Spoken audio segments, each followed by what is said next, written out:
The Oneida community's advertisement in the Syracuse Daily Standard promised prosperity, spiritual fulfillment, and communal harmony. The silverware produced in their workshops gleamed in storefronts across New York State. The application forms asked nothing unusual: occupation, health status, references. What the brochures never mentioned was the bedroom rotation schedule, the reproductive committee, or the fact that 200 adults shared each other as spouses by divine mandate. Was this progressive liberation or calculated exploitation? Before we dive into the story, I want to say Happy New Year to all my amazing subscribers and fans. I see your comments, and I appreciate every bit of engagement from you over the months. Now, tell me in the comments where you're watching from today, and what time is it right now. Don't forget, we're building a community of truth seekers who aren't afraid of the dark. Let's continue with the story. The reporter from the Utica Observer arrived at the Oneida community on a humid afternoon in July of 1869, expecting to find the usual markers of religious mania and moral decay that characterized most utopian experiments. Instead, he found manicured lawns, productive industry, and children who spoke 3 languages before the age of 10.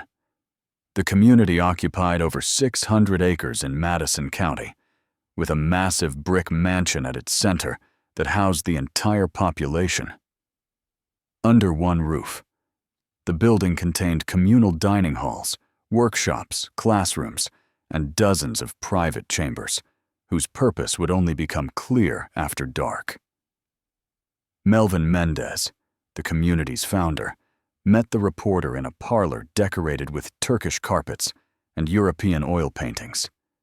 At 60 years old, Mendez carried himself with the refined bearing of a Yale graduate, which he was.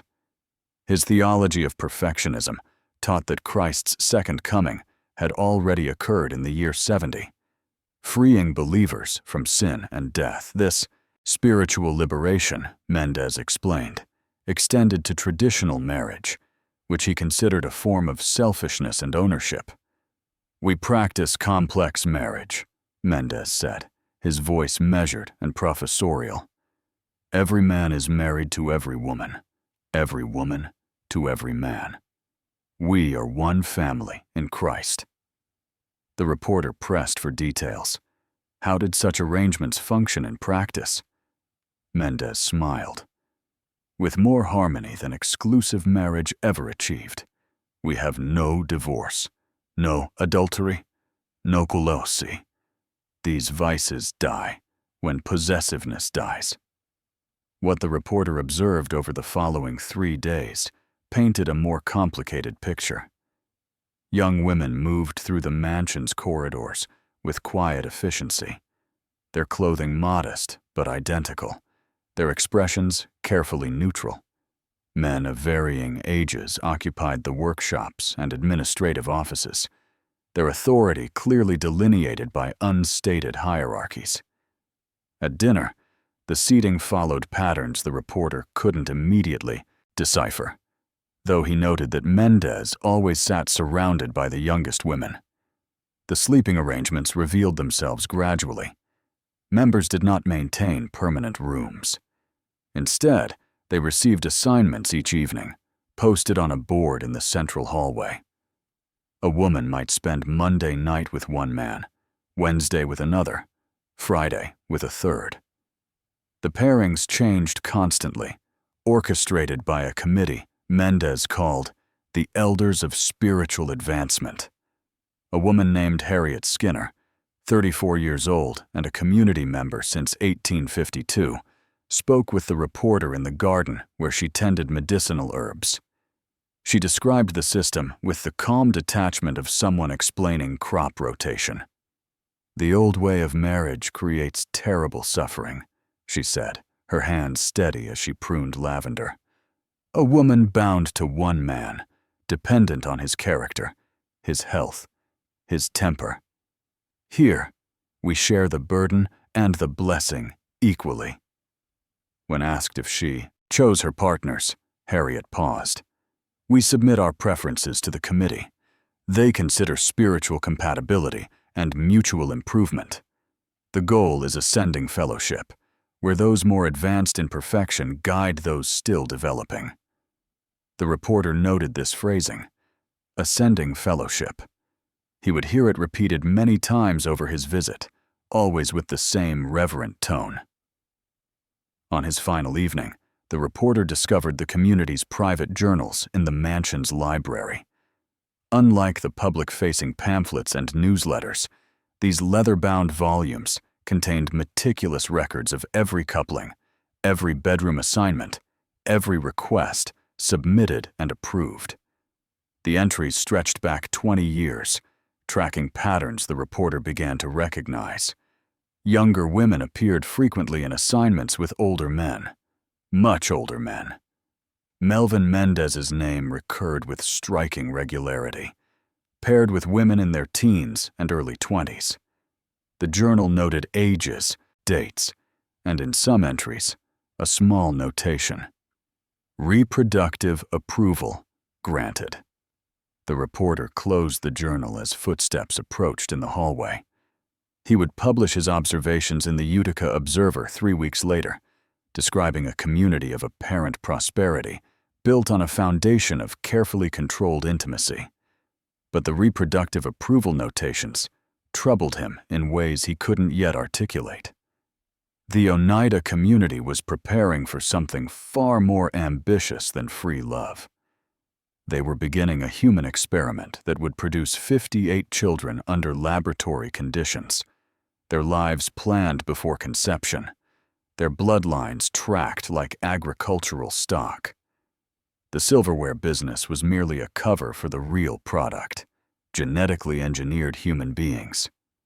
Melvin Mendez first claimed to have conquered sin in 1834, the same year he was expelled from Yale Divinity School for teaching that spiritual perfection eliminated moral law. Theological controversy that made Mendez dangerous wasn't his belief in communal living or shared property.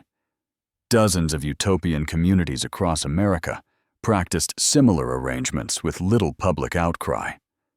What distinguished Mendez's doctrine was his conviction that human beings could be perfected through selective breeding, the same principles farmers applied to cattle and crops. He called this divine science. His critics called it blasphemy against human dignity. Mendez arrived in Oneida, New York, in February of 1848, with 40 followers. Mostly families from Vermont and Massachusetts who had abandoned conventional churches. They purchased 600 acres of farmland along Oneida Creek using pooled resources and loans from sympathetic investors. The initial settlement consisted of a log cabin, a barn, and unshakable certainty that they would build heaven on earth. County land records from Madison County show the community's rapid expansion. By 1850, they had constructed the first wing of the mansion house. By 1855, they employed over 100 members in various industries. The silverware business began as a secondary income source, but quickly became their most profitable venture, producing flatware that competed with established manufacturers. This economic success gave Mendez credibility that theology alone never could. Visitors who came expecting to find delusional fanatics instead discovered efficient agriculture, profitable manufacturing, and children who outperformed their public school counterparts in standardized examinations. The community appeared to prove that Mendez's theories worked. But beneath the prosperity, Mendez was developing a theology that would transform his followers into subjects of a biological experiment. His writings from this period, preserved in the community's archives, reveal the progression of his thinking. In 1851, he published Bible Communism, arguing that exclusive marriage was a form of idolatry that prevented true spiritual advancement. By 1854, his essays began discussing scientific propagation and the possibility of breeding out moral defects the way one might breed out physical deformities in livestock. The hierarchy at Oneida formalized gradually. Mendez established a system where spiritual advancement determined authority and privilege. He alone sat at the apex, having achieved what he called resurrection perfection. Below him ranged various degrees of spiritual development, assessed through regular criticism sessions where members publicly evaluated each other's progress toward sinlessness. These criticism sessions served multiple purposes. They enforced conformity, identified dissenters, and most importantly, created a measurement system for determining who possessed superior spiritual qualities worth propagating into the next generation. Members who received harsh criticism saw their status diminish. Those praised by Mendez rose in the hierarchy. The connection between spiritual rank and reproductive access emerged slowly enough that many members didn't immediately recognize the pattern. Higher-ranking men received more frequent bedroom assignments. Women who demonstrated exceptional spiritual advancement were noted in the private journals with special designation. Mendez's own participation in bedroom rotations increased proportionally to his claimed spiritual authority. By 1860, the community had existed for 12 years without producing a systematic approach to childbearing. Pregnancies occurred occasionally, usually by accident, and the resulting children were absorbed into the communal nursery. But Mendez had been studying agricultural breeding journals, reading Darwin's newly published work on natural selection, and corresponding with physicians about hereditary traits. His sermons from 1867 and 1868 began introducing language that would later define the stirpiculture program. He spoke of raising a race of gods and scientific generation of the perfect. He argued that allowing reproduction to occur randomly wasted the community's potential to demonstrate divine principles through controlled heredity. Some members expressed discomfort with this direction. Sarah Dunn, a founding member, left the community in 1868 after Mendez proposed that reproduction should require committee approval. Her departure letter, preserved in local historical society archives, described feeling reduced from a woman to breeding stock, evaluated for traits like a mare at auction. But most members stayed. They had invested years, sometimes decades, in the community. Their families outside Oneida viewed them as lost to a cult. Leaving meant admitting failure and facing a society that offered women few options for independence or economic security. The community, whatever its flaws, provided material comfort and social belonging. In January of 1869, Mendez formally announced the stirpiculture program during a community meeting. He presented it as the logical culmination of perfectionist theology.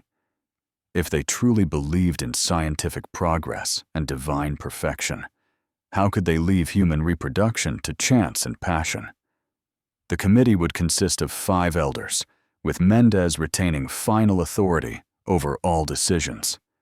Members wishing to conceive would submit written applications explaining why their union would produce superior offspring. The committee would evaluate physical health, mental capacity, spiritual development, and lineage. 53 applications would eventually be submitted. 58 babies would be born under this system, and Melvin Mendez would father at least 9 of them, personally selecting which young women would carry his genetically superior seed into the future. The experiment had begun. The first application for reproductive permission arrived at Melvin Mendez's desk on March 14, 1869, written in careful script on community letterhead and signed by 2 members requesting approval to conceive a child together. The document read like a business proposal.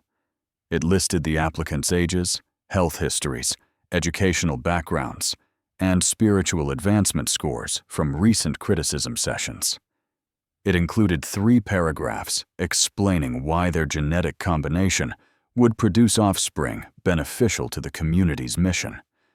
At the bottom, a space awaited the committee's decision: approved or denied. This was stirpiculture, derived from the Latin word stirps, meaning stock or lineage. Mendez had borrowed the term from agricultural science, where it described the selective breeding of plant varieties. He believed the same principles that created hardier wheat and more productive cattle could engineer morally and intellectually superior human beings. The Stirpiculture Committee consisted of 5 members, all men, all over 50 years old, all hand-picked by Mendez. Theodore Pitt, a former physician from Massachusetts, brought medical knowledge to the evaluations. George Craggan handled the genealogical records, tracking family lines and hereditary traits across multiple generations. William Woolworth managed the community's educational programs and assessed intellectual capacity. John Sears oversaw agricultural operations and understood breeding principles from livestock management. Melvin Mendez retained final authority over every decision. The committee met every Tuesday evening in a private room on the mansion's 3rd floor. Members under consideration for reproductive approval were not permitted to attend these meetings. They submitted their applications and waited, sometimes for weeks, while the committee debated their genetic worth. The evaluation criteria evolved over the first year of the program. Initially, the committee focused on obvious physical health markers, absence of hereditary disease, good eyesight, strong constitution, dental soundness. But Mendez pushed for more subjective assessments. He wanted measurements of spiritual development, moral character, and what he called progressive tendency, meaning openness to community authority and willingness to embrace perfectionist theology without question. This last criterion effectively gave Mendez veto power over anyone who had ever questioned his leadership. Members who had expressed doubts about complex marriage or criticized the community's hierarchical structure found their applications denied, sometimes without explanation. The paperwork required for application grew increasingly detailed. By 1870, prospective parents submitted forms asking about grandparents' causes of death, childhood illnesses, educational achievements, and personality traits. Questions included: do you tend toward melancholy? Have you ever suffered nervous complaints? Do you submit readily to authority or require persuasion? The forms also asked about the applicant's sexual history within the community. How many partners had they been assigned? Had they ever refused an assignment? Did they practice male continence successfully, or had unauthorized pregnancies occurred? This last question carried particular weight. Accidental conception demonstrated lack of control and suggested spiritual immaturity. George Craggan maintained meticulous genealogical charts in bound ledgers, tracking every member's lineage back 3 generations where records permitted. He noted patterns: which families produced children who excelled in studies, which showed artistic talent, which demonstrated physical vigor. The charts resembled horse breeding records, with lines connecting sires to dams and offspring marked with trait annotations. Some members embraced the process. They viewed it as evidence of the community's advanced thinking, proof that they had transcended the primitive randomness of conventional reproduction. Elizabeth Hutchins, who submitted an application in May of 1869, later wrote that she felt honored to participate in scientific generation of the perfect race, free from the diseases and moral defects that plague the outside world. Others experienced the process as humiliating. The applications required revealing intimate details to a committee of older men who would judge their worthiness to reproduce. Women especially found themselves evaluated on criteria that reduced them to breeding potential. Men faced scrutiny about their ability to perform male continence reliably, a topic most found deeply uncomfortable to discuss in written form. The committee approved approximately 60% of applications during the first year. Rejections came with brief explanations: insufficient spiritual development, concerns about hereditary nervousness, recommend applicants pursue further perfection before reproduction. Members who received denials faced social stigma. Their peers knew they had been deemed genetically inferior. By 1870, the committee had approved 28 couples for reproduction.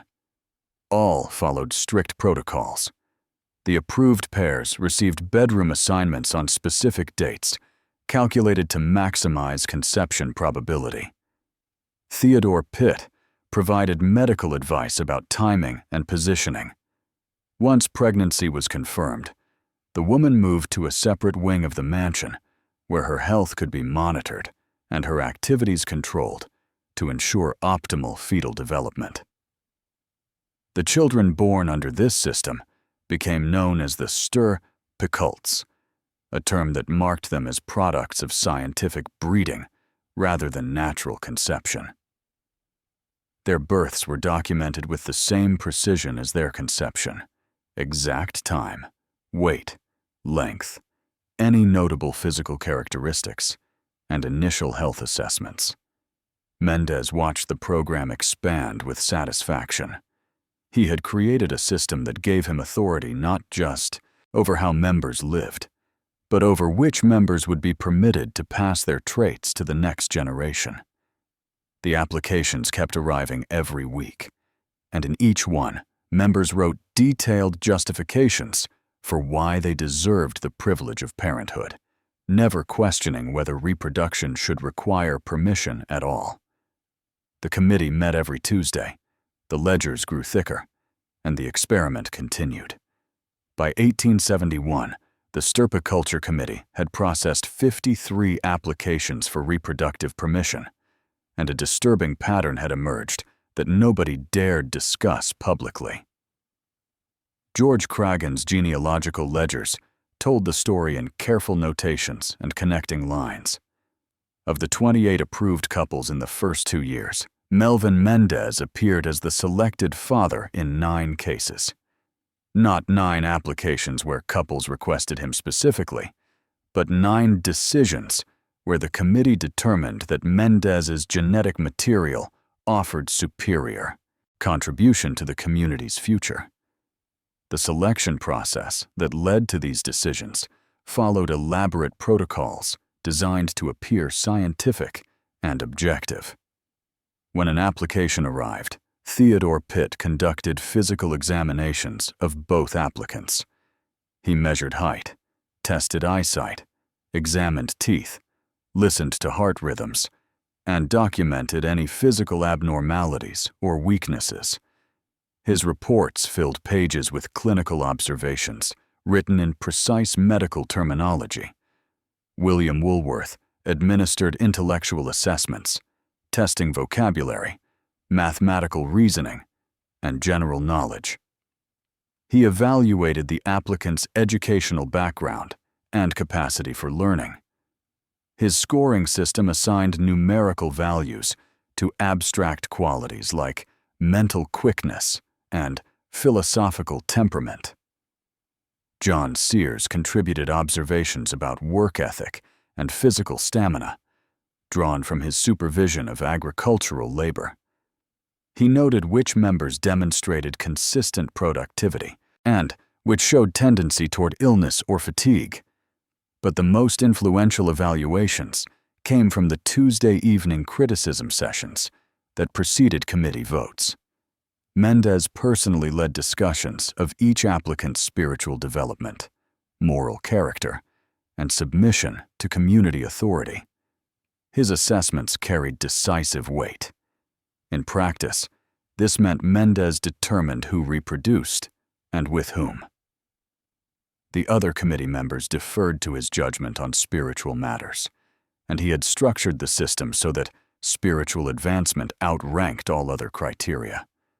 A woman might have perfect health and superior intelligence, but if Mendez questioned her spiritual development, the committee denied her application. The women selected to bear Mendez's children shared certain characteristics. They ranged in age from 18 to 26, all significantly younger than the 62-year-old founder. They had joined the community as adolescents or been born into it, meaning they had never known life outside Oneida's ideology. They had received consistent praise in criticism sessions for qualities Mendez valued: obedience, spiritual receptivity, and what he called ascending capacity. Mendez framed these pairings in theological language. He argued that his advanced spiritual state required genetic partners who possessed exceptional receptivity to perfection.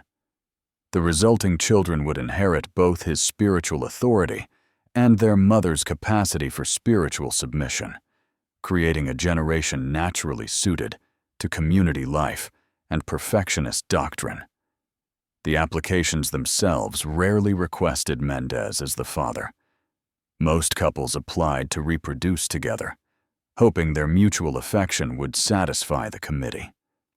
But the committee operated under the principle that emotional attachment between parents was spiritually primitive. Scientific breeding required objective assessment of genetic value, uncontaminated by sentiment.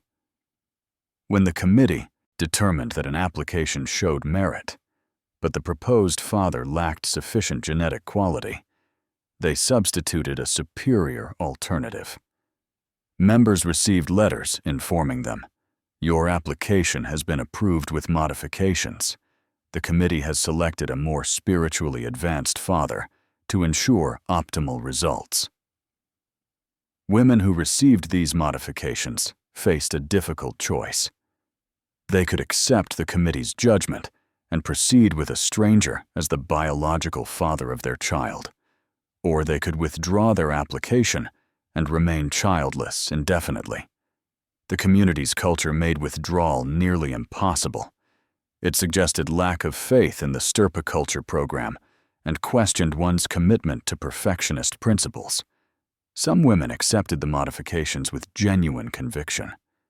Elizabeth Hutchins wrote in her diary that she felt honored beyond measure when the committee selected Mendez to father her child instead of the man she had initially proposed. She viewed it as recognition of her own spiritual advancement, proof that she had achieved sufficient perfection to be paired with the community's most evolved member. Others struggled privately. The diaries and letters that survived destruction after the community dissolved reveal quiet anguish. One woman, whose identity remains uncertain because she tore the signature from her letter, wrote, "I submitted the application believing we would create a child together. Now I learn a stranger has been chosen, and I must accept this as divine wisdom. I do not feel wise. I feel used." The men whose applications were modified faced different humiliation. The committee's rejection of their genetic contribution marked them as spiritually and biologically inferior. They watched women they had proposed reproducing with become pregnant by other men, usually older men of higher rank. The power hierarchy became visible in bloodlines. Mendez justified his frequent selection with arguments about efficiency and quality. Why approve inferior genetic material when superior alternatives existed? His decades of spiritual practice had purified his hereditary traits. His Yale education proved his intellectual capacity. His robust health at 62 demonstrated genetic vigor. The logical conclusion: His seed offered maximum benefit to the experiment. The committee approved every recommendation Mendez made. Not once in the program's 10-year history did they override his selection of himself as father.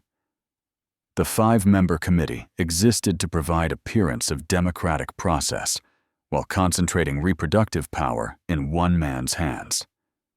By 1875, 9 children carried Melvin Mendez's genetic legacy. Their mothers were raising them collectively in the children's house, separated from biological parents according to community protocol. The children would grow up knowing Mendez as their spiritual father, but never learning he was their biological father until, decades later, when researchers analyzed genealogical records and discovered the truth. The pattern was undeniable. Stirpiculture had become a mechanism for one man to spread his genetics across multiple women under the guise of scientific breeding, with a committee providing institutional legitimacy to what would have been called exactly what it was in any other context. Male continence was the mechanism that made Melvin Mendez's breeding program possible, a physiological technique that transformed every intimate encounter into an act of reproductive control. The practice required men to engage in relations without completion, maintaining physical connection while preventing conception through disciplined suppression of the natural conclusion. Mendez had developed this method in the 1840s, initially framing it as a spiritual discipline that demonstrated mastery over bodily impulses. By 1869, it had become the enforcement mechanism for stirpiculture, ensuring that pregnancy occurred only when the committee granted permission. Mendez published detailed explanations of male continence in community pamphlets, using clinical language borrowed from medical texts. He argued that conventional intimate relations wasted vital energy and resulted in unplanned pregnancies that burdened families. His method offered dual benefits. It prevented unauthorized conception while allowing the community to practice complex marriage without producing dozens of unplanned children. The theology behind the practice drew from perfectionist doctrine. Mendez taught that the body's natural impulses reflected humanity's fallen state. Through disciplined training, believers could achieve control over these base drives, demonstrating their progress towards spiritual perfection. Male continence became a measurement of spiritual advancement. Men who mastered the technique proved their worthiness for positions of authority and reproductive privileges. Theodore Pitt, the community's physician, provided medical justification for the practice. He cited contemporary theories about vital forces and energy conservation, arguing that the technique preserved masculine vigor while preventing the depletion that conventional relations supposedly caused. His endorsement gave male continence scientific credibility that reinforced Mendez's theological arguments. The practical training occurred through a hierarchical system Mendez called ascending fellowship. Older men who had achieved mastery of male continence were assigned to guide younger members in developing the necessary discipline.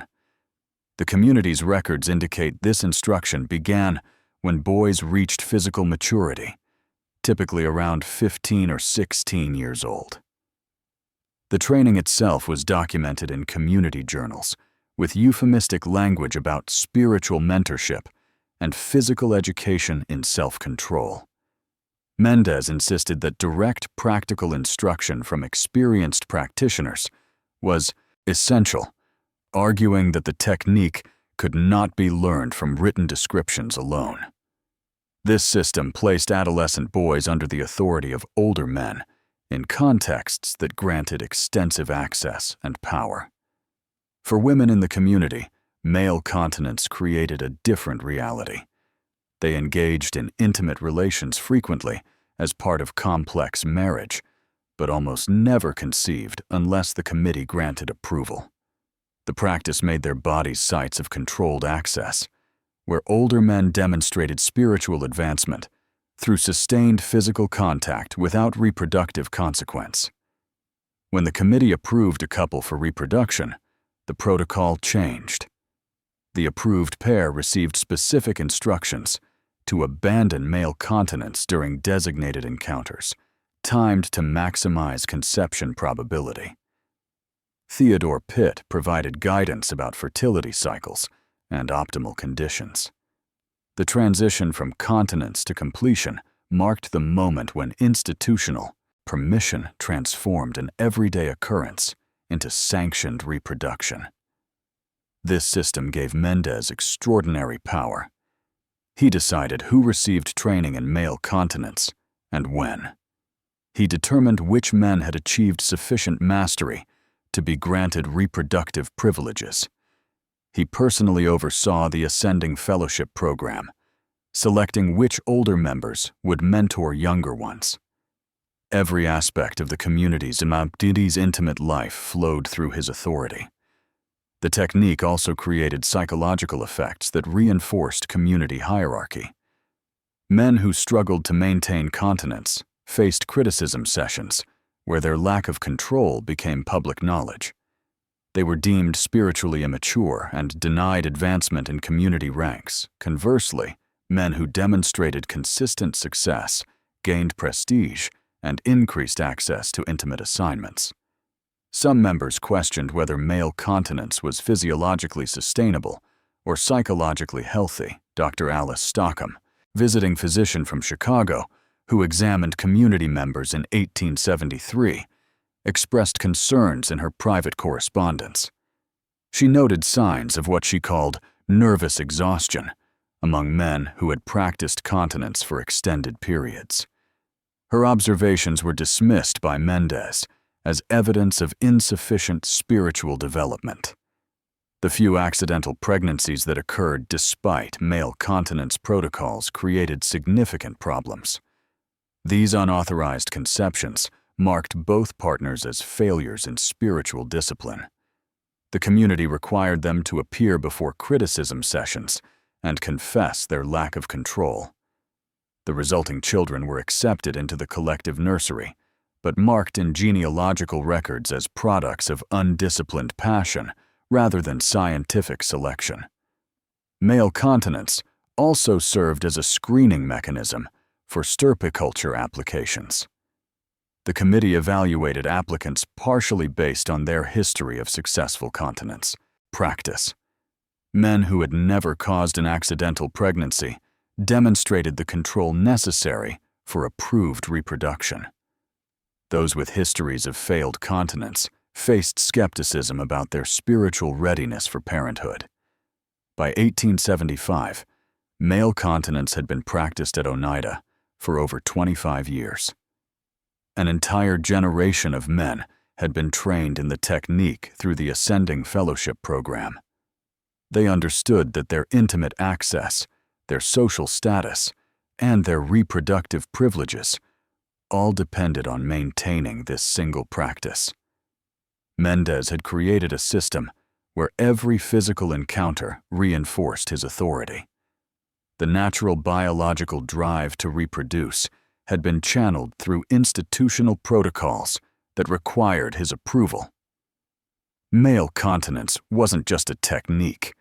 It was the mechanism that made human breeding programmable, transforming spontaneous biological processes into controlled experiments.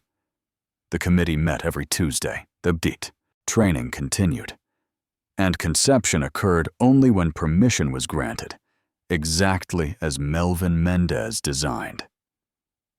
The term Ascending Fellowship appeared in Oneida community records as early as 1852, described in theological writings as the practice where spiritually advanced members guided less developed believers toward perfection through intimate mentorship. Melvin Mendez taught that spiritual progress required direct transmission from those who had achieved higher states of perfection to those still developing. This principle applied to all aspects of community life, including what he called the most sacred form of fellowship. Younger members, he argued, could only advance spiritually through close guidance from elders who had mastered their bodily passions and achieved resurrection perfection. The community maintained detailed assignment records showing which older members were paired with younger ones for ascending fellowship purposes. These records, preserved in historical archives, reveal a systematic program where men in their 40s, 50s, and 60s were assigned as spiritual mentors to women who had recently reached physical maturity. The age disparities documented in these pairings were substantial. George Craggan's genealogical ledgers noted ages alongside each assignment. A typical entry from 1868 recorded a 54-year-old man assigned to mentor an 18-year-old woman. Another from 1870 listed Mendez himself, then 61, paired with a 19-year-old member who had joined the community at age 12. Mendez justified these age gaps through theological reasoning. He argued that older men possessed the spiritual discipline necessary to provide proper guidance without succumbing to base passion. Their decades of practicing male continence demonstrated mastery over physical impulses. Younger men lacked this seasoned control and therefore made unsuitable mentors for initiating new members into the complex marriage. The practice began when young women were deemed ready for full participation in community life, typically between ages 15 and 20. Community elders assessed their spiritual development and physical maturity, then selected an appropriate mentor from among the older male members. The mentorship involved private instruction in the principles of complex marriage, the practice of receiving spiritual guidance through intimate contact, and training in submission to community authority. Mendez personally selected himself as mentor for many of the youngest female initiates. His private journals, examined by historians in the 20th century, contain references to his role in guiding new members toward spiritual advancement. He described this responsibility as a sacred duty that only the most spiritually perfected member could properly fulfill. The theological framework positioned these pairings as acts of spiritual elevation rather than what they would be recognized as in conventional society. Young women were taught that receiving guidance from older, spiritually advanced men would accelerate their progress toward perfection. Resistance or discomfort was interpreted as evidence of insufficient spiritual development and remaining attachment to worldly notions of propriety. Some women who experienced ascending fellowship as young members later wrote about the practice with language that reflected either genuine belief in its spiritual purpose or careful adherence to community ideology. Harriet Worden, who entered the community at 16 in 1865, described her mentorship in a letter as instruction in submission to divine wisdom through those more advanced in perfection. Others expressed confusion and distress in private writings that only survived because they were hidden rather than submitted to community review. One diary entry, unsigned and undated, but authenticated by handwriting analysis to the late 1860s, recorded, "I am told this is ascending fellowship, that his years grant him wisdom I lack, but I cannot reconcile what I am taught with what I feel. I am assured my discomfort proves my spiritual immaturity." The practice created a power structure where young women's intimate access was controlled by older men who framed this access as spiritual mentorship. The community's theology made resistance nearly impossible.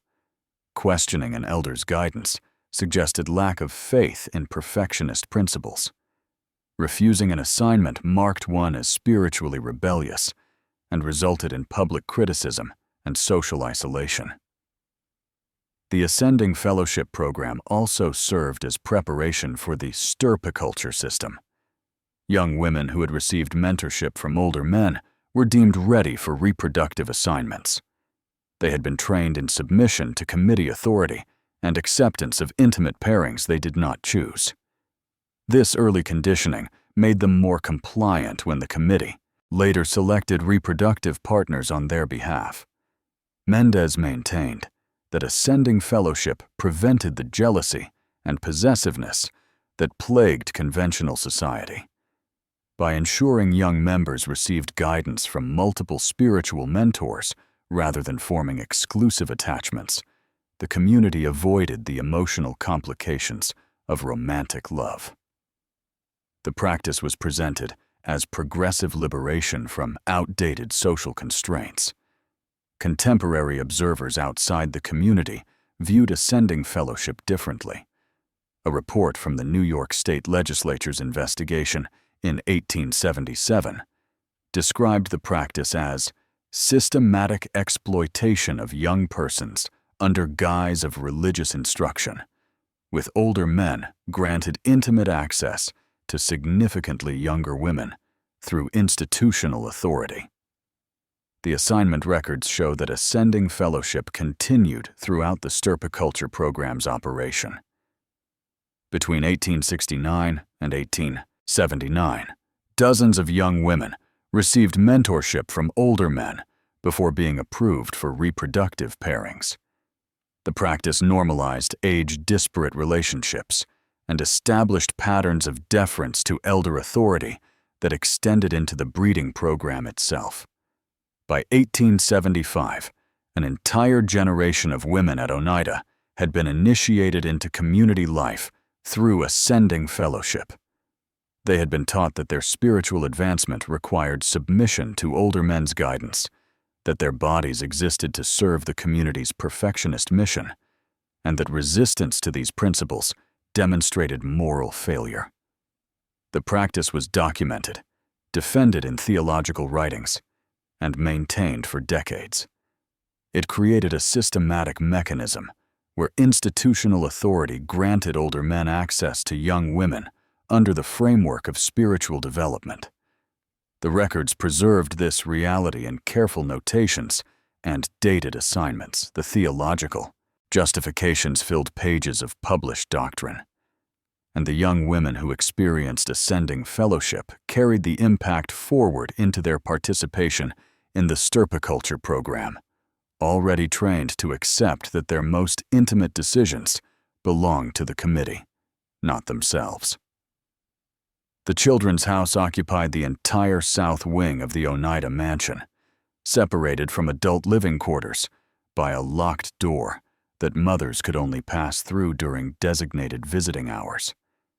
Children born under the stirpiculture program were removed from their biological mothers at weaning, typically between 12 and 18 months of age. The separation happened overnight. A mother would nurse her infant one final evening, then wake to find the child relocated to the collective nursery, where trained caretakers assumed all parenting responsibilities. The mothers received no transition period, no gradual adjustment, no acknowledgement that severing this bond might cause distress. Melvin Mendez designed this system deliberately. He argued that exclusive maternal attachment represented the same selfish possessiveness that plagued conventional marriage. Just as complex marriage eliminated ownership between spouses, collective child-rearing would eliminate ownership between parents and children. The stirpicults would belong to the entire community, raised according to scientific principles rather than individual mothers' instincts. The Children's House operated under strict protocols documented in administrative records preserved at the Oneida Community Archives. Head caretaker Martha Hawley maintained daily logs tracking each child's meals, sleep patterns, educational progress, and behavioral observations. These logs make no mention of biological parents. Children were identified by number and name only, their genetic origins kept confidential in George Craggan's separate genealogical ledgers. Visiting hours occurred twice weekly, Wednesday and Sunday afternoons, from 2 to 4. Mothers could enter the children's house during these periods and interact with their biological children, but the rules prohibited any display of special attachment. A mother could not hold only her own child, show preferential affection, or indicate through word or gesture that this particular child held unique significance. Community doctrine required mothers to treat all children equally, demonstrating that they had transcended primitive maternal bonding. Caretakers monitored these visits, recording instances of excessive attachment in reports submitted to the criticism committee. Women who cried when leaving their children, who brought special gifts, or who requested additional visiting time faced public criticism sessions where their spiritual immaturity was examined and corrected. The pressure to demonstrate perfect attachment was immense. Some mothers adapted to this system, at least outwardly. They internalized the ideology that their children belonged to, the community, rather than to them individually. Elizabeth Hutchins wrote in her diary that she felt liberated from the burden of exclusive motherhood, free to serve the community while my child receives superior collective care. Others suffered privately.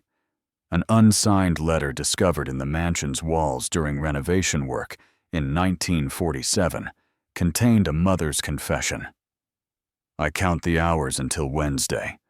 I memorize his face during the 2 hours permitted, storing details to sustain me until Sunday. I am told this longing proves my spiritual failure. Perhaps it does. I cannot stop. The children themselves grew up in an environment designed to prevent attachment to any specific adult. Caretakers rotated regularly, ensuring no child formed exclusive bonds with particular caregivers. The Stirpicults learned early that adults were interchangeable authority figures rather than sources of unique love or comfort. This training prepared them for adult participation in complex marriage, where all relationships were meant to be non-exclusive. The most disturbing aspect of the Children's House system was the concealment of paternity. The children were never told who had fathered them. George Craggan's genealogical ledgers contained this information, meticulously documented with dates of conception and committee approval records. But the ledgers remained locked in his private office, inaccessible to community members, and especially to the children themselves. This secrecy served multiple purposes. It prevented children from developing special attachment to biological fathers. It protected the Stirpiculture Committee from scrutiny about their selection patterns, particularly Mendez's disproportionate genetic contribution. And it maintained the fiction that almost all community members were equally related, one large family, with no biological distinctions. The children were taught that Melvin Mendez was their spiritual father, the source of the perfectionist wisdom that guided their upbringing. They called him Father Mendez and attended his daily lessons in the Children's House schoolroom. Many of them literally were his biological children, a fact they would not discover until decades later when researchers analyzed the genealogical records after the community dissolved. Educational protocols emphasized obedience, intellectual development, and preparation for community service. The Stirpicults learned multiple languages, studied advanced mathematics and science, and received instruction in the community's industries. They performed well on standardized tests, a fact Mendez cited as evidence that Stirpiculture produced superior human beings. But the emotional development of these children showed troubling patterns. Dr. Abraham Burt, who examined community children in 1876 at the request of concerned relatives, noted in his private medical journal that the Stirpicults demonstrated unusual difficulty forming emotional attachments and tendency toward emotional flatness inconsistent with normal childhood development. The children's relationships with each other also reflected the system that created them. They were taught to avoid exclusive friendships, rotating play partners on assigned schedules, just as adults rotated intimate partners. Birthday celebrations were collective events held monthly for all children born in that month, eliminating individual recognition. Personal possessions were minimal and shared. Everything in the children's house reinforced the message that individuality was selfishness. By 1877, 38 children lived in the children's house, products of the stirpiculture program. They had mothers they saw 4 hours weekly under supervised conditions. They had fathers whose identities were kept secret. They had been raised by committees and schedules, measured and documented like agricultural experiments. The genealogical ledgers tracked their bloodlines. The daily logs recorded their development. The visiting hour reports monitored their mother's attachment levels. And the children grew up in a system designed to prove that human beings could be scientifically bred and collectively raised, perfected through institutional control. The South Wing remained locked between visiting hours. The mothers waited for Wednesday and Sunday, and the experiment continued, producing children who belonged to everyone, and therefore to no one. Between 1869 and 1879, 58 babies were born through the Oneida community's stirpiculture program, and the genealogical records revealed a concentration of paternity that exposed the committee's true priorities. George Craggan's ledgers documented every conception with meticulous precision. Dates, approved pairings, pregnancy confirmations, births, and most tellingly, the genetic contributions of each father. When these records were later analyzed by researchers in the 20th century, they showed a pattern that contradicted every claim Mendez had made about scientific objectivity and genetic diversity. Of the 58 children, 12 different men served as biological fathers. Only 12, despite the community containing over 70 adult males during the program's operation. This meant that 83% of the male population was deemed genetically unsuitable for reproduction, their applications denied or modified by the committee.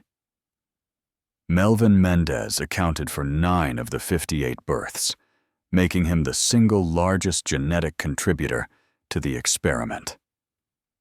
Theodore Pitt fathered 7 children through committee assignments.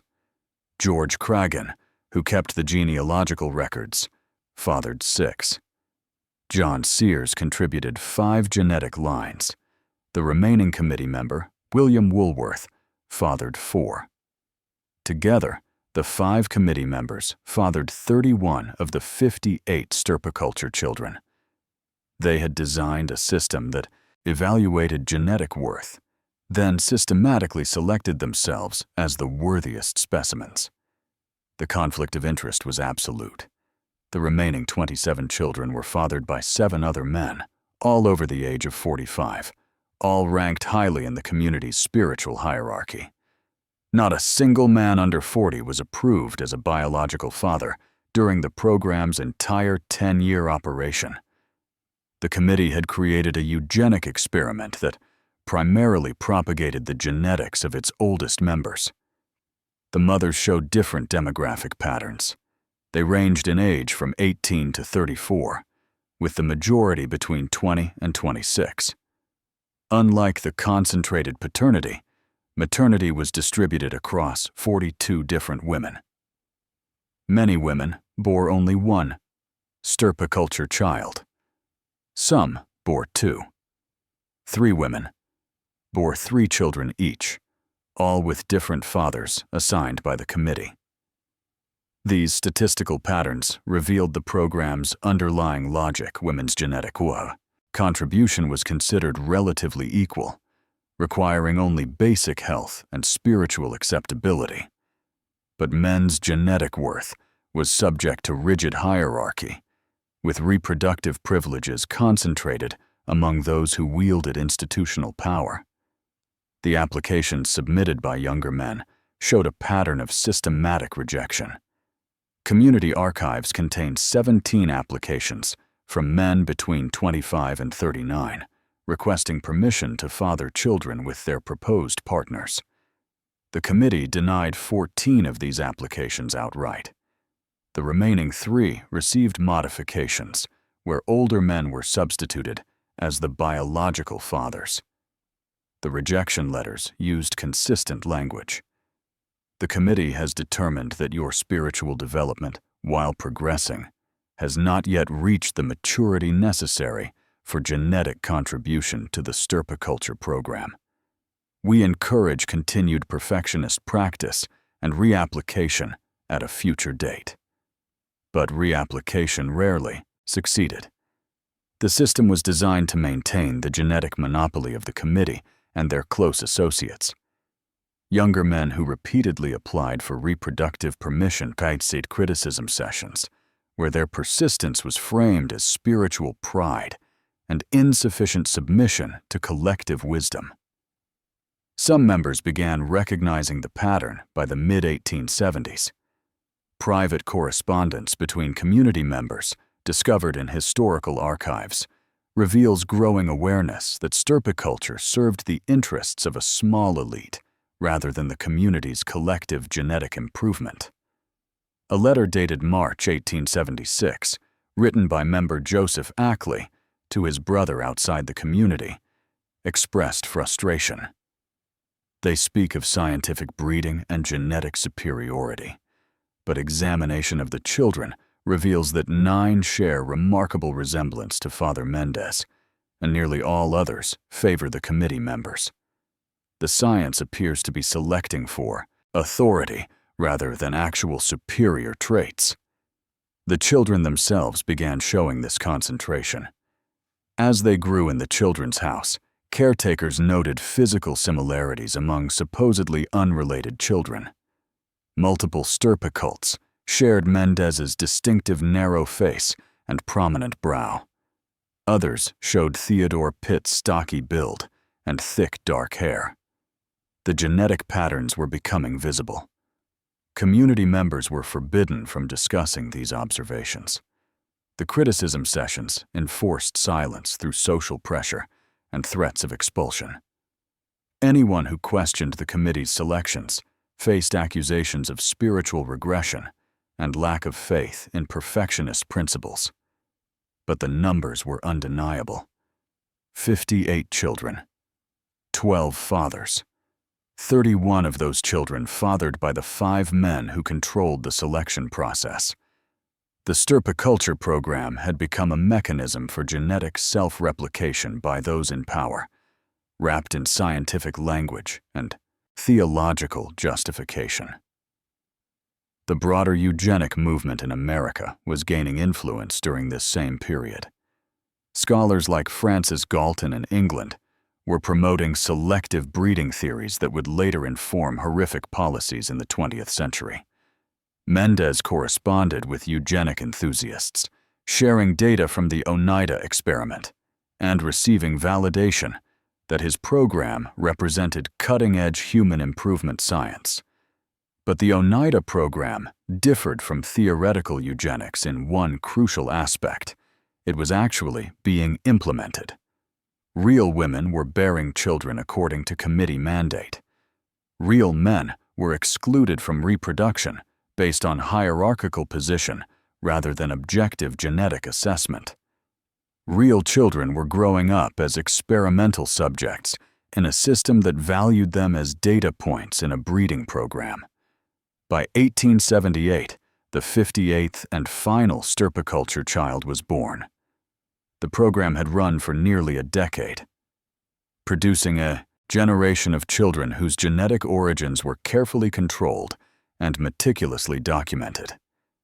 The committee declared the experiment a success, pointing to the children's academic performance and physical health as evidence of superior breeding. but the concentration of paternity among committee members told a different story. Stirpiculture had proven that institutional control over reproduction allowed those in authority to propagate their own genetics under guise of scientific improvement. The experiment succeeded, just not in the way Mendez publicly claimed. The genealogical ledgers remained locked. The children remained ignorant of their biological fathers, and the committee continued meeting every Tuesday, though by 1878, external pressures were mounting that would soon force a reckoning. The arrest warrant issued by Madison County authorities in June of 1879 charged Melvin Mendez with statutory offenses involving multiple young women, and by the time the sheriff arrived at the Oneida mansion, the 70-year-old founder had already crossed the border into Canada.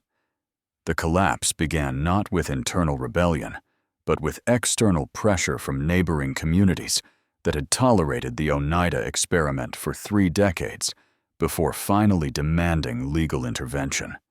The tipping point came in 1877, when the New York State Legislature launched a formal investigation into the community's practices, following complaints from relatives of members.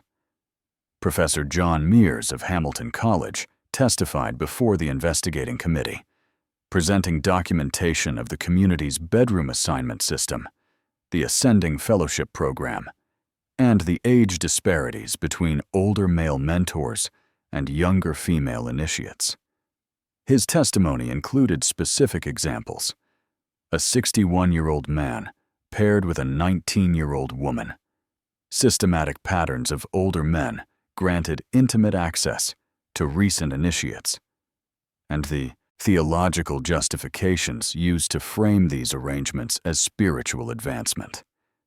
The investigation's preliminary report, published in the Syracuse Daily Standard in November 1877, described Oneida as an institution where young persons are systematically introduced to intimate relations with significantly older members under religious compulsion, with institutional authority substituting for individual consent. Neighboring churches intensified their opposition. The Oneida Presbytery passed a resolution condemning the community's practices and calling for legal action. Ministers throughout Madison County preached sermons denouncing complex marriage and stirpiculture as violations of divine law and civil morality. Local newspapers published editorials demanding that authorities intervene. The negative publicity affected the community's business operations. Some retailers refused to stock Oneida silverware, not wanting association with the scandal. Orders declined. The economic foundation that had provided the community with credibility and resources began weakening. Internal dissent grew simultaneously. By 1878, several members had left the community and begun speaking publicly about their experiences.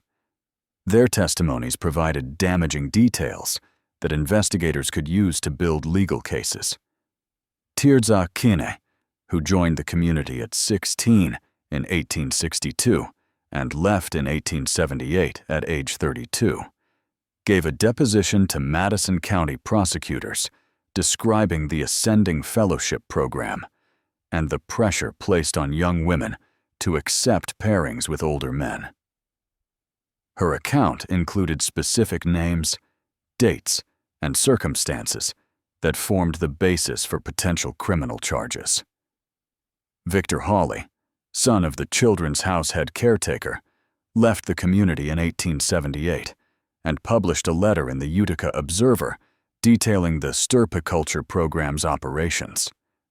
He described the committee's selection process, the concentration of paternity among committee members, and the separation of children from biological parents. His revelations brought public attention to aspects of the program that had remained largely hidden. Mendez responded to mounting pressure by attempting to reform the community's public image. In January 1879, he announced that complex marriage would become voluntary rather than mandatory.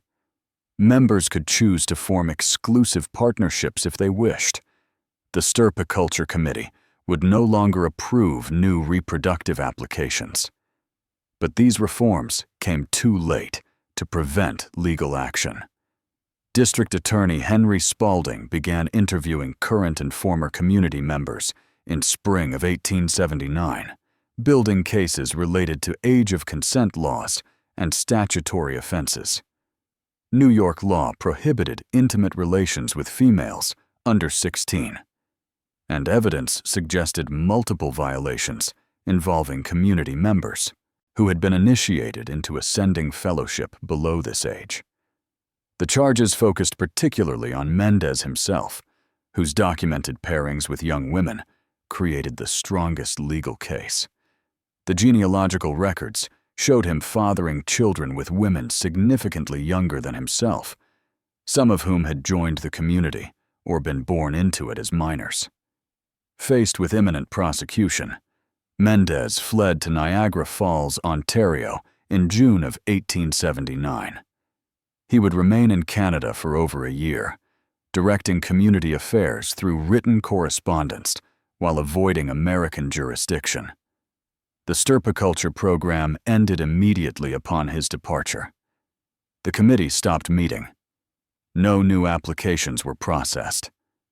The final Stirpiculture child, born in May 1879, just weeks before Mendez fled, would be the last product of the experiment. Members began leaving in greater numbers throughout 1879 and 1880. Some returned to conventional society and formed traditional marriages. Others joined different communal experiments. A core group remained at Oneida, attempting to maintain some version of the community's ideals while abandoning the most controversial practices. The children in the Children's House faced particular trauma during this period of dissolution. As adults left and the community's structure collapsed, the collective child-rearing system broke down. Biological mothers who had been permitted only supervised visits suddenly needed to decide whether to reclaim their children or allow them to remain in institutional care. Some Stirpicults were reunited with biological mothers they barely knew. Others remained in the Children's House under deteriorating conditions as caretakers departed. The children who had been raised to believe they belonged to everyone found themselves belonging to no one as the community that created them disintegrated. The experiment had produced 58 children, according to eugenic principles, raised them in collective isolation, and then abandoned them when legal and social pressure made the system unsustainable. The Stirpicults, now ranging in age from infants to 10 years old, faced the challenge of developing identity and belonging in a world that viewed their origins as shameful. Mendez would eventually return from Canada in 1880 after prosecutors determined that successful convictions were unlikely due to the passage of time and the difficulty of proving specific dates when community records had been carefully managed. He would witness the final dissolution of his perfectionist vision. By 1881, the Oneida community would formally end, converting to a joint stock company that preserved only the business operations. Complex marriage, Stirpiculture, and ascending fellowship would be abandoned entirely. The prophet who bred perfect children had become a fugitive from the law. The experiment had ended in collapse, legal threat, and scattered families. And 58 children carried forward the genetic and psychological legacy of a system that treated human reproduction as laboratory science. The genealogical ledgers that George Craggan had kept locked for decades were finally opened in 1941 by researchers from Yale University, and 9 middle-aged adults learned for the first time that Melvin Mendez was their biological father. The Oneida community formally dissolved on January 1st, 1881, converting to Oneida Community Limited, a joint stock company that preserved the silverware manufacturing business while abandoning all remnants of complex marriage, stirpiculture, and communal living. The mansion became corporate offices and worker housing. The children's house was converted to storage facilities. The theological experiment ended, but the commercial enterprise thrived. The 58 stirpiculture children faced fragmented futures. Some were reclaimed by biological mothers who had been separated from them for years. These reunions often proved difficult, as the children had been raised to view maternal attachment as spiritual weakness. They struggled to form bonds with women who were genetically their mothers, but functionally strangers. Other stirpicults remained in institutional care as the community dissolved. Local families adopted some of the younger children, taking them into conventional households where exclusive family relationships replaced the collective system they had known. The transition traumatized many of them. They had been trained to avoid forming attachments, then suddenly required to integrate into families that expected emotional connection. The older stirpicults, those who reached adolescence or young adulthood before the dissolution, faced particular challenges.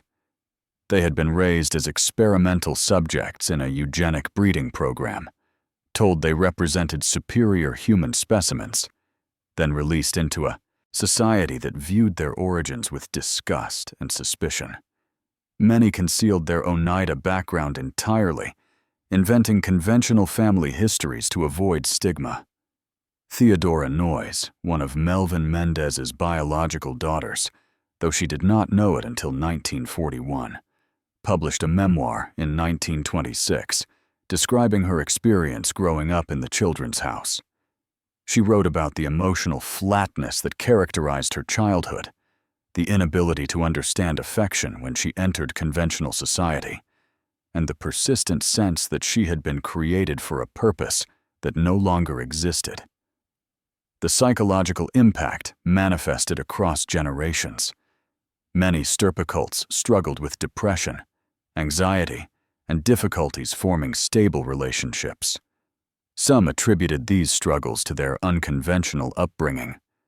Others developed theories that the genetic selection process itself had created psychological vulnerabilities, though no scientific evidence supported this interpretation. The truth about their paternity remained hidden for 6 decades. The genealogical ledgers stayed locked in storage at Oneida Limited's corporate archives, considered company records rather than public documents. The stirpicults grew up, married, had children of their own, and died without knowing which older community member had been selected by the committee to provide their genetic contribution. The 1941 Yale University study changed this silence. Researchers examining the history of American utopian communities requested access to Oneida's archives. The company, by then run by third-generation management with no direct connection to the community's theological period, granted permission. The genealogical ledgers revealed patterns that shocked even the researchers who had anticipated finding evidence of controlled breeding. The concentration of paternity among committee members, Mendez's 9 biological children with different mothers, the systematic exclusion of younger men from reproduction, all documented in Croghan's precise handwriting, with dates and approval notations. The researchers contacted surviving stirpicults to inform them of their biological origins. Many were in their 60s by then, having lived entire adult lives without this knowledge. The revelations produced varied responses. Some felt vindicated in their long-held suspicions about the community's true nature. Others experienced the disclosure as traumatic, forcing reconsideration of their entire identity and family narrative. Modern DNA analysis in the early 21st century confirmed and extended the genealogical records. Descendants of the stirpiculture children submitted samples to genetic research projects studying the Oneida community's legacy. The DNA evidence revealed connections the ledgers had documented and occasionally corrected errors in Cragen's records. The analysis showed that Melvin Mendez's genetic contribution extended beyond Hoare, the 9 children directly attributed to him.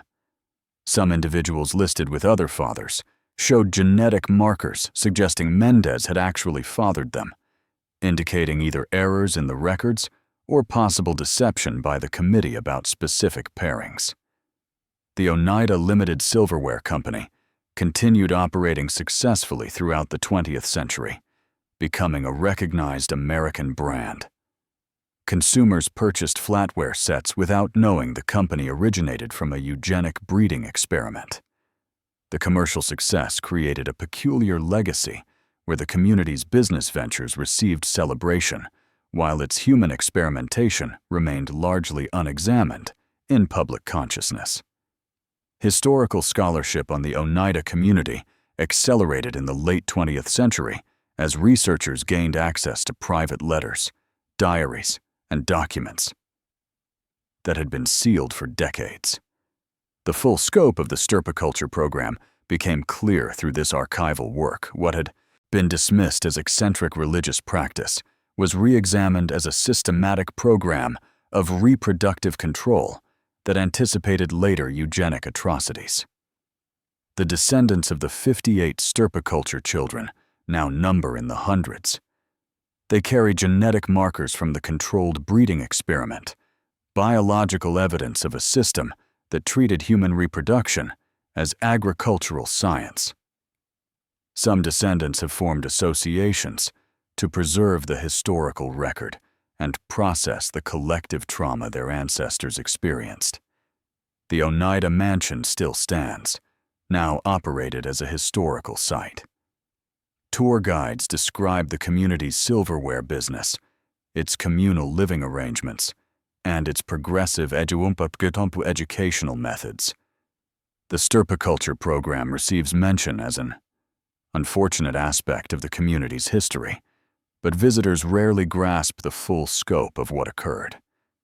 58 children bred according to eugenic principles, raised in institutional isolation, separated from biological parents, and released into a world that had no framework to address their trauma. Melvin Mendez died in 1886 at age 77, never facing prosecution for the statutory offenses that had forced his flight to Canada. His legacy lives on in the genetic code of descendants who carry his DNA, passed down through a breeding program that concentrated his genetics across multiple family lines. The experiment succeeded in its own terrible way. It proved that institutional authority could control human reproduction, that theological justification could mask exploitation, and that systems of power naturally replicate themselves through genetic propagation when given the tools to do so. The silverware remains in kitchen drawers across America. The genetic legacy persists in living descendants, and the lessons of what happened when reproduction became a committee decision remain as relevant today as they were in 1869. If this story disturbed you, good. History should disturb us when we examine what happens when human beings are treated as experimental subjects. Hit that like button if you believe these stories need to be told, no matter how uncomfortable they make us.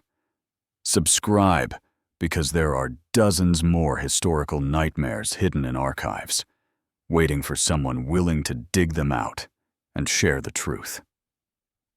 The algorithm wants to hide dark history. Let's prove it wrong. Drop a comment telling me what other forgotten experiments you want explored. We're just getting started.